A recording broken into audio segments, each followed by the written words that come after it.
గురుగారు, విష్ణు నామాలను కీర్తించడం ద్వారా కలిగే ప్రయోజనం ఏమిటి? నామస్మరణాత్ అన్యోపాయే నహి పశ్యామో భవతరణే అంటారు శంకర భగవత్పాదుల. నారాయణ నామానికి మించినటువంటి ఇంకొక నామం లేదు. అందుకే రోజంతా ఏ పని చేస్తున్నా ఆ స్వామిని చింతించే ప్రయత్నం చెయ్యి.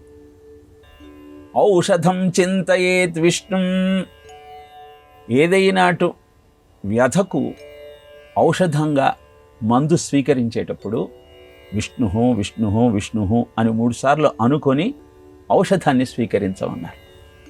భోజనే చ జనార్దనం, భోజనం చేసేటప్పుడు జనార్దన అనుకోమన్నారు. శయనే పద్మనాభంచ, పడుకునేటప్పుడు పద్మనాభనామాన్ని కీర్తించమన్నారు. వివాహంచ ప్రజాపతిం, వివాహాది సమయాలలో ప్రజాపతి అనుకోమన్నారు. అలా నారాయణ తను త్యాగి, దేహాన్ని వదిలేసేటప్పుడు నారాయణ అంటూ స్వామిని కీర్తించమన్నారు. శ్రీధరం ప్రియ సంగమం, ప్రియురాలి సమక్షంలో శ్రీధరం అనుకుంటూ స్వామిని కీర్తించమన్నారు.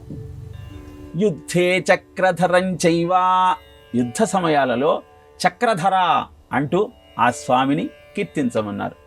సంకటే మధుసూదనం, సంకట సమయాల్లో మధుసూదన నామాన్ని జ్ఞాపకం చేసుకున్నారు. దుస్వప్నే స్మర గోవింద, ఏదైనా పీడకలు వస్తే గోవింద గోవింద గోవింద అనుకోమన్నారు. దుస్వప్నే స్మర గోవింద, ప్రవాసే చ త్రివిక్రమం, ప్రవాస సమయాల్లో త్రివిక్రమనామాన్ని స్మరించమన్నారు. కాననే నారసింహంచ పావకే జలశాయినం, అరణ్యాలలో ఉన్నప్పుడు నారసింహనామాన్ని, అగ్ని మధ్యలో ఉన్నప్పుడు జలశాయిన అన్న నామాన్ని గుర్తు చేసుకుంటూ జలమధ్యే వరాహంచ పర్వతే రఘునందనం గమనే వామనం చైవా సర్వకాలేషు మాధవం షోడశైతాని నామాని ప్రాతరుత్థాయ యప్పటేత్ సర్వపాప విముక్త్యో విష్ణులోకమహీయతే.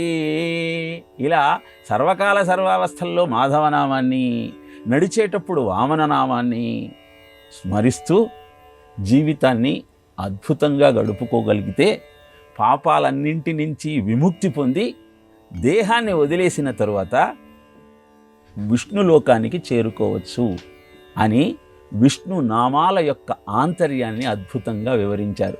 సంతత శ్రీనారాయణ పాద పద్మయుగళీ చింతామృతాస్వాద సంధానుండై మరచన్ సురారిసుతుడు ఏతద్ విశ్వమున్భూవరా అని భాగవతంలో ఈ ప్రయత్నం చేసిన ప్రహ్లాదుని యొక్క మాహత్యాన్ని అద్భుతంగా మనకు వివరించారు.